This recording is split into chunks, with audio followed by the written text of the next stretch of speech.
Si siguen los videos del canal, sabrán que la fosilización es algo bastante importante, porque es realmente rara, y por si necesitan un repaso rápido, se piensa que menos del 1% de todos los animales muertos pasan por este proceso. Por tanto, no es descabellado llamar a cualquier fósil raro y único. Sin embargo, como en todo, hay niveles. Esto me hizo pensar, ¿cuáles son exactamente los fósiles o hallazgos paleontológicos más raros de los raros que hemos descubierto hasta ahora? Pues bien, es difícil de decir, ya que rápidamente comprendí que es difícil afirmarlo de forma definitiva, especialmente porque lo que se consideraría lo más raro es algo subjetivo. Pero en mi ardua investigación tropecé con algunos descubrimientos que destacaban más que otros, algunos de los cuales al principio incluso pensé que podrían ser falsos. Esto incluía una imagen que al verla por primera vez confundí con una imagen de la mitología griega, cuando en realidad era un dibujo científico. Véanlo por ustedes mismos. Al principio podrías pensar que estás viendo una hidra recién nacida o alguna especie de kaiju perdido, pero en realidad es una criatura real. No del tipo alienígena, sino un animal terrenal que vivió hace mucho tiempo, en una galaxia no tan lejana, el Gifalosaurus, cuyo nombre significa lagarto sumergido. Estas criaturas surgieron en el Cretácico temprano y eran un grupo peculiar, pero no porque tuvieran dos cabezas. Ese hecho es lo que hace este ejemplar tan raro, ya que este individuo es policéfalo, lo que significa que tenía más de una cabeza, y en este caso también dos cuellos. Este sorprendente hallazgo se hizo en 2006 por la Royal Society del Reino Unido, en China, y era tan raro que el paleontólogo pensó al principio que eran dos ejemplares separados y que faltaba un cuerpo. Sin embargo, los restos se conservaron lo bastante bien como para que tras analizarlos por completo, no hubiera duda de que era un reptil de dos cabezas, que además es el ejemplo más antiguo de policefalia y el único caso fosilizado conocido, lo que lo convierte literalmente en una pieza única. Cuando se anunció su descubrimiento, naturalmente hubo mucha expectación y cierta confusión, pues se dijo que era un dinosaurio de dos cabezas. Por desgracia, pese a lo que creen los sensacionalistas, no era un lagarto terrible, sino un miembro acuático del antiguo orden Coristodera, un orden de diápsidos hoy extinto que estuvo muy extendido desde mediados del Mesozoico hasta el reciente Cenozoico, y que incluía criaturas como el Champsosaurus, conocido por coexistir con el T-Rex. El grupo como tal variaba mucho en aspecto y tamaño. El Gifalosaurus en particular se parecía superficialmente a un plesiosaurio,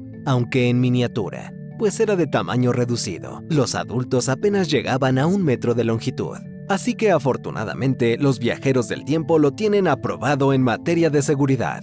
Tampoco tendrías que preocuparte por encontrarlo muy a menudo, pues estaba adaptado a la vida acuática y se encontraba exclusivamente en las partes más profundas de lagos, donde utilizaba patas palmeadas, una cola aplanada y dientes como agujas para vivir y cazar, favoreciendo presas como peces e invertebrados blandos. No suena súper emocionante, pero sí muy efectivo. Y el Gifalosaurus ha proporcionado a los paleontólogos miles de ejemplares, pero solo este ha aparecido con dos cabezas. Sin duda es notable, aunque tal vez un poco triste, ya que este individuo no tuvo oportunidad de vivir debido a su defecto de nacimiento. Lo sabemos porque su tamaño corporal era muy pequeño, incluso para este género, lo que lleva a asumir que murió en la primera infancia o incluso nació ya muerto. Y sabemos que la policefalia tiende a reducir mucho la esperanza de vida de quienes la padecen. Lo fascinante de este fósil es que también es un reptil. Un dato importante, ya que en los tiempos actuales la policefalia se observa mucho más a menudo en reptiles que en mamíferos, y ocurre especialmente en serpientes y tortugas, que coincidentemente son diápsidos. No se sabe exactamente por qué ocurre esto, pero lleva a pensar que podrían existir dinosaurios de dos cabezas, ya que ellos también eran diápsidos. Así que un hallazgo raro y con trasfondo triste, pero no se compara con lo que provoca otro fósil sumamente raro que muestra casi el único caso conocido de dos animales prehistóricos acurrucados, y para colmo, ni siquiera eran de la misma especie.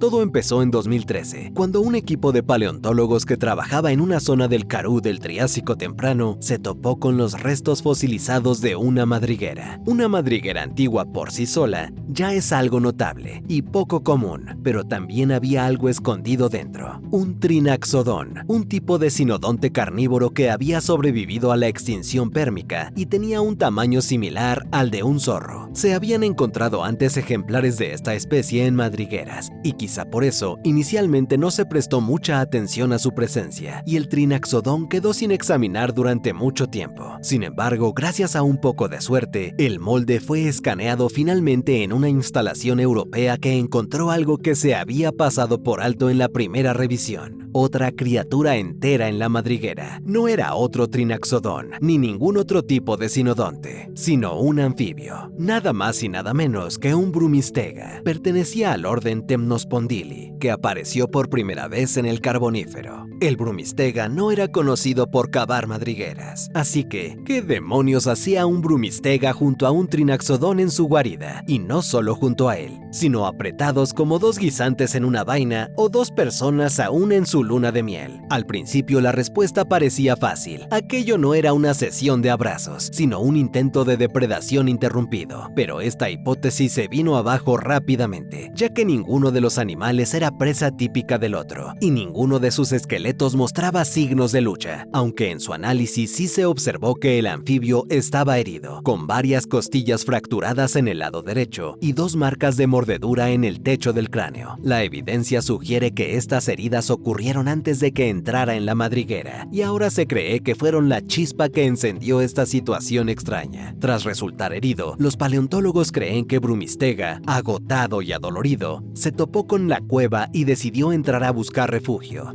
También se cree que eligió un área subterránea en lugar de algo superficial debido al intenso calor y la aridez del Triásico temprano. Dentro, el brumistega se encontró con el Trinaxodon, que hizo una de tres cosas. Primero, podría haber intentado echar al nuevo compañero, pero no lo logró y simplemente soportó los abrazos no deseados. Segunda opción, podría haber sido un buen tipo y simplemente ignorar al anfibio, permitiéndole compartir su hogar. Y en tercer lugar, el Trinaxodon podría haberse encontrado en un estado de estivación, dada la extrema aridez estacional de la zona. Para los no iniciados, la estivación es básicamente un estado similar a la hibernación, y por lo tanto, mientras estaba en él, el Trinaxodon no se habría molestado en intentar expulsar al brumistega. Fuera cual fuera la situación, una vez dentro los dos se acomodaron juntos, ya que su posición mostraba al anfibio descansando en el lado derecho del Trinaxodon, con sus cuerpos apretados uno contra otro. Lamentablemente, esta escena adorable acabaría en tragedia, pues el hecho de que se fosilizaran obviamente significa que murieron juntos. Y la hipótesis actual es que mientras descansaban o dormían, una enorme riada repentina descendió sobre la zona e inundó la madriguera, lanzando a la pareja contra una de las esquinas y ahogándolos rápidamente. Desagradable, por decirlo menos, y muy triste. Sin embargo,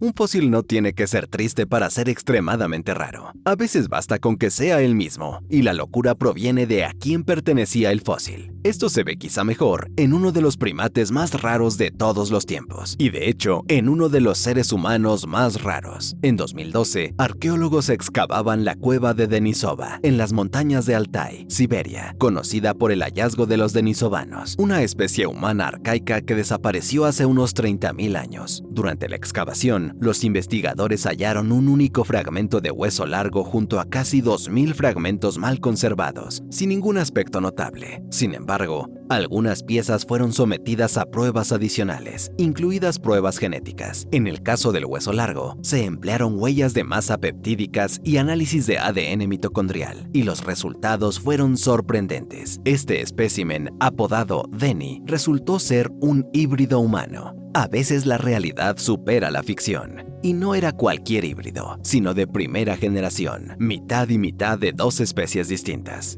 Hasta ahora, Denny es el único caso conocido de híbrido homínido de primera generación, lo que significa que entre humanos, chimpancés y bonobos, ella es la única conocida. Además, esta humana de 90.000 años no era una mezcla de Homo sapiens con otra cosa, sino de dos especies ya extintas, denisovanos, lo que hace sentido porque estaba en esta cueva, y nuestros parientes favoritos, o al menos los míos, los neandertales. Las pruebas mostraron que su madre era neandertal y su padre denisovano. fue un hallazgo alucinante con enormes implicaciones, pues llevó a especular que el apareamiento entre denisovanos y neandertales podría haber ocurrido durante varios periodos de contacto que duraron miles de años. También respalda la idea de que las interacciones humanas no siempre fueron tan sanguinarias como a veces se ha sugerido, y que estos grupos engendraron descendencia. Otro dato interesante fue que el genoma de su madre se parecía más al ADN neandertal de Europa Occidental que al de los neandertales que vivían en la cueva, lo que implica que los neandertales migraron hacia el este en varias oleadas en las que se cruzaron y coexistieron con los denisovanos, y el ADN de Denny reveló que su padre denisovano también tenía descendencia neandertal muy remota, con pequeñas cantidades rastreadas a más de 600 generaciones antes de su vida. Imagina tener un antepasado francés de hace 18.000 años.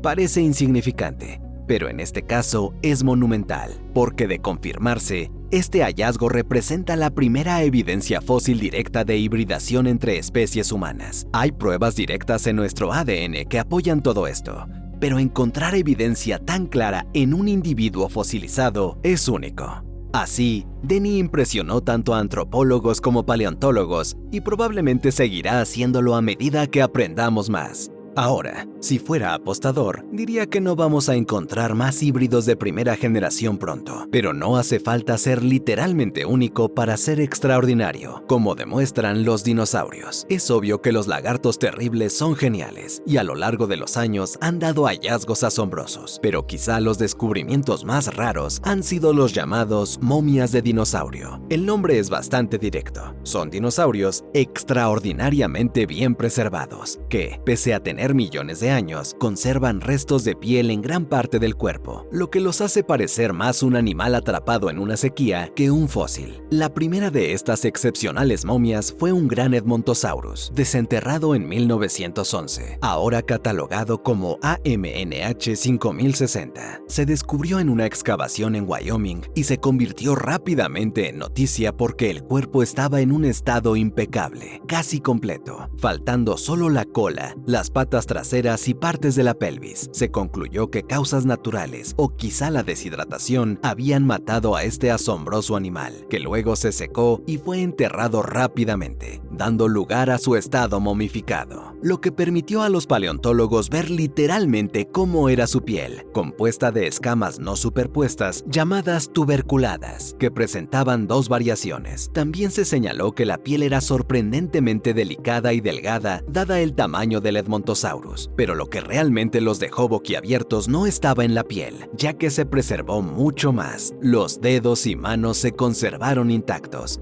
al igual que sus fosas nasales.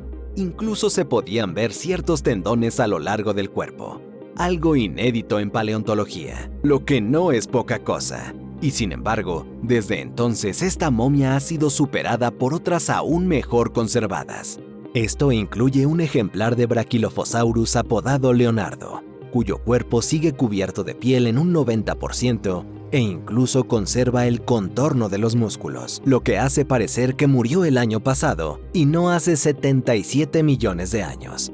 Además, Leonardo ha mantenido partes de su pico queratinoso, una cresta y restos de su última comida, que tal vez no era lo más emocionante, un montón de materia vegetal. No obstante, entre las plantas había algo más interesante y en algún momento vivaz: gusanos. Delicioso. Aunque por desgracia para Leo, estos bichos no eran un sabroso tentempié, sino parásitos que lo aquejaron. No tan bueno. Y también tenemos, por supuesto, el famoso ejemplar de Borealopelta, que podría pasar por estar dormido en lugar de fosilizado. Este anquilosaurio del Cretácico temprano fue hallado en Alberta, Canadá, en una mina de arenas bituminosas en 2017. Graciosamente, a pesar de ser uno de los dinosaurios mejor conservados de todos los tiempos, se lo identificó erróneamente durante un breve momento, ya que hasta su descubrimiento nunca se había encontrado un animal terrestre en arenas bituminosas, y por lo tanto se pensó que era un plesiosaurio u otro reptil marino. Pero pero tras un vistazo fue obvio que era un anquilosaurio, y casi completo. Dado su increíble estado, el fósil fue etiquetado al instante como oro paleontológico incluso antes de ser recuperado, lo cual fue un desafío en sí mismo, ya que estaba en lo alto de la roca y era bastante grande, midiendo 5.5 metros y pesando más de 1 tonelada. Por ello, lamentablemente no fue sorprendente cuando la desgracia golpeó durante la excavación. El molde destinado a protegerlo cedió, permitiendo que se estrellara contra el suelo, razón por la cual el espécimen tiene esas grandes grietas. Sin embargo, con esfuerzo, algo de magia y tal vez pegamento, pudo ser reconstruido, ofreciendo una de las exhibiciones de dinosaurios más espectaculares. Entre sus características memorables destaca la piel preservada, la armadura, la colocación real de las espinas y el contenido del estómago, que en este caso estaba formado por helechos, tallos, madera y, curiosamente, un poco de carbón, afortunadamente sin gusanos. Además, algo que lo hace especial es que es la única momia de dinosaurio en la que también se preservaron melanosomas, lo que nos da una ventana al color que pudo haber tenido, con pruebas que indican que los adultos habrían tenido tonos de piel rojizos y rosados en vida. Y si yo fuera este borealopelta, estaría muy orgulloso de estar en exhibición, porque, quiero decir, mírenlo, es imponente. No puedo decir lo mismo de otro fósil excepcional que ha capturado a 2 animales prehistóricos en una posición, digamos, comprometedora. Para ser más directo, hablo de un fósil que sorprende a animales haciendo el amor, y se trata del único caso en la historia de 2 vertebrados fosilizados así. Sí, puede ser difícil de creer, pero entre mamíferos, reptiles, peces y más, solo existe un fósil que muestra apareamiento directo.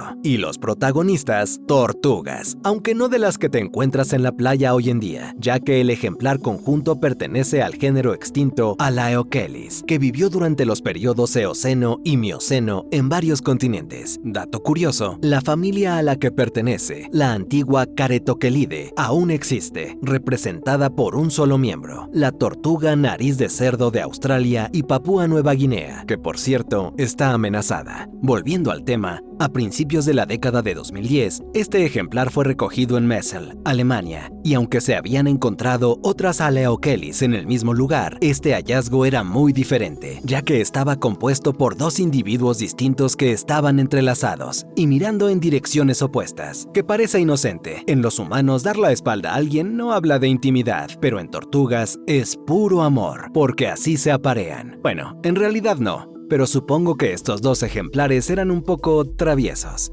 Y sabemos que no se trataba simplemente de lucha o pelea territorial, ya que sus colas estaban exactamente alineadas como se esperaría en tortugas copulando. Y como prueba adicional, el análisis detallado de las diferencias de tamaño entre los 2 fósiles y ciertas características anatómicas observadas demostró que esta pareja era sin duda macho y hembra. Entonces, ¿qué salió mal para nuestros tortolitos? O mejor dicho, tortugas. Bueno, parece que tuvo algo que ver con el lugar que eligieron. Y parece que estos chicos querían algo candente, nada ordinario. Escogieron aparearse en un lago volcánico cálido tropical, situado en lo profundo de un cráter. Una elección atrevida. No se habrían metido voluntariamente en aguas peligrosas. De hecho, la capa superior del lago probablemente era segura. El problema era que en el fondo se liberaban gases tóxicos y otras cosas desagradables por el volcán. Y copular en el agua durante mucho tiempo es agotador para las tortugas, y se cree que después de fatigarse lo suficiente, la pareja se hundió unos 10 metros bajo la superficie, exponiéndose a los gases peligrosos. Y aquí otro problema, aunque no respiran agua, esta tortuga pertenece a una familia con piel súper porosa, tan porosa que literalmente absorbe oxígeno a través de ella. Por lo tanto, aunque técnicamente podían contener la respiración, no podían cerrar su piel, y las sustancias tóxicas se precipitaron, matando rápidamente a las tortugas, que luego se hundieron en el sedimento volcánico, donde permanecerían durante 47 millones de años, abrazadas como una sola. A eso llamo una relación duradera, y como se mencionó, es el único caso de esto visto en vertebrados.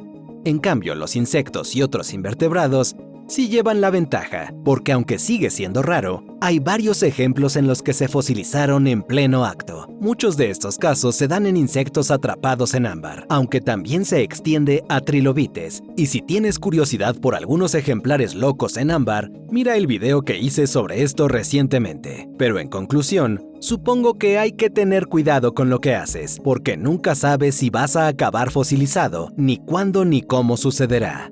Gracias por ver este video de Zoo Extinto. Nos vemos en el próximo.